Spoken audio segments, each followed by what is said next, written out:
right, class, this is the last video. It's Chapter 11, Part 2. This will finish up Chapter 11, and then we'll get ready to finish up this course, and the semester will be over with. So let's get it done. This is the second part of Chapter 11, which is dealing with the analysis methods that you use when you collect the data on your forensics. So earlier we talked about that you need to determine your objectives. What are you trying to show? What are you trying to prove? Have a roadmap, a direction that you're headed. And now that you understand what your objectives are, you know where you're going to collect your data, now you need to determine your approach. How are you going to handle this? Of course, first you need to outline the approach for your analysis. So, for example, you might suspect that there's a data theft. Well, then you need to get more evidence, right? So you say, well, where are the places I can get the evidence? Well, let's say maybe it's in the network data. So there might be some network anomalies that prove that the data left the company or whatever.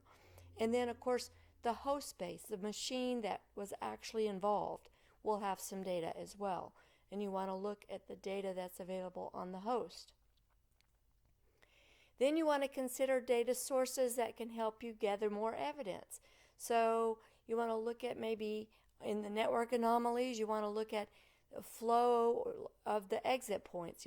When was the exit points when were they busy? What exit points were used? Look at the volumes of data that are outbound, because that'd be data theft, right? Look for high traffic over certain protocols or ports. That's more clues to what happened and when did it happen and who did it. Look at proxy logs, DNS logs, firewall logs, any other network instrumentation, okay, that might have anomalies. Anything that looks suspicious, you want to look at it. Maybe a large number of login failures, okay? What that would tell you maybe somebody was trying to hack into the system. You want to look for artifacts of data theft.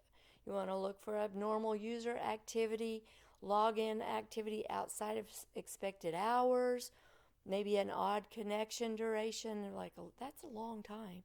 Or look for remote sessions for a workstation to a server, or abnormal CPU usage, file artifacts associated with compression tools, because that, people compress things before they actually send it out of the network. Newly installed service or other mechanisms that, maybe someone installed something that helps them get the data out. Those are the things you're going to be looking for. So depending on what it is that happened, what the incident is, you will define what are your methods. What are the things you're going to start trying to use to look for evidence. A common investigative question is there malware on my system? So that's another example. So you'd want to follow initial leads. If there's a relevant date that you're suspicious of, then you might want to search with things that happen around that date, that point in time. Search the system for activity during that date. There are files involved, search for those files, right? So aim at specifics, aim at what it is you're looking for. You want to review program for automatically starting. Is there a certain application that starts automatically when the machine starts or when someone logs in? And is that supposed to do that? Is that something you wanted happening on that host? You want to verify the integrity of the system's binaries. So you want to look and see what, is this how it's supposed to be, or is there something wrong here? Make a list of and look for other well-known artifacts of an infection and perform a virus scan of the system. So if you suspect malware, there are some steps you can take to try to investigate and see exactly what's going on. You want to document your steps. As you work through these steps, you want to document what was going on and then use the evidence to form an opinion. You want to describe specific tasks and what to do as you go forward. Evaluate the time that it's going to take to do the analysis. You might have to cut it down. It might take too long. It might not be realistic. So you have to think of ways to cut it down to meet your timeline. So there's a lot involved and a lot of logical thinking that goes on. All right, so now we want to select the methods for analysis. You want to use external resources for data analysis. Maybe there's a database somewhere that can help you.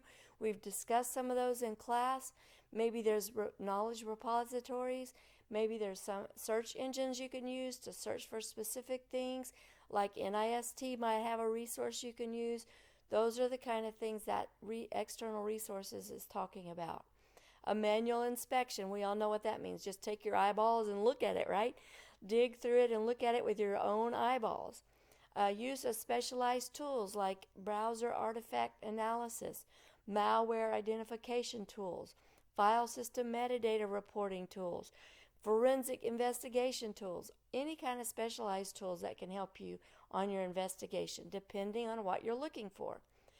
Data minimization through sorting and filtering. So let's say you have tons of data. You don't have to look at all that data. So you need to figure out how to narrow it down so that it's usable, that you can make heads and tails out of it, right? So you want to narrow that data down. So you'll sort and filter the data down to the specific things that you're looking for.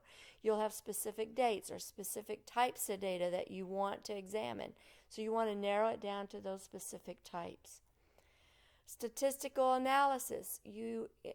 When you have a lot of data and you're not really sure what you're looking for, you might use statistics to find patterns or anomalies that look weird. And then you can do deeper investigation into it once you realize, hey, it's kind of weird.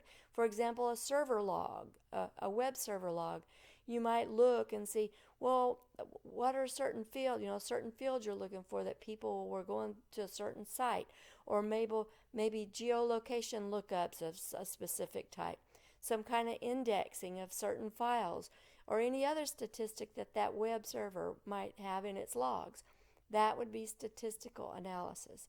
And of course, keyword searches. Those are common. You do them all the time. You probably don't even realize it. If you're looking for a specific file that you saved and you don't know where you saved it, you use a keyword search trying to find the file. And in this case, you would be trying to find evidence when you use those keyword searches.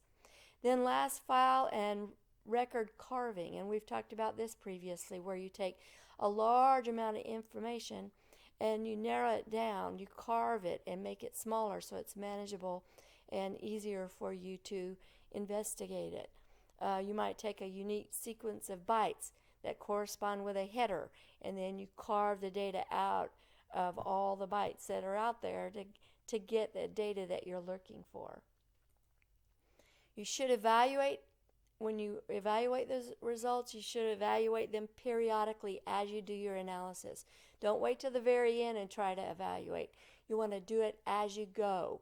So you're going to repeatedly do an evaluation over and over. Once the analysis is complete, evaluate how well the results answer your questions.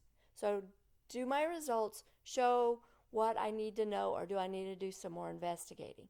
And that's it. We just finished up Chapter 11, and we'll be preparing for the remainder of the semester, and I'll be in touch with you so we can be ready to close out our course. All right, we'll be talking later.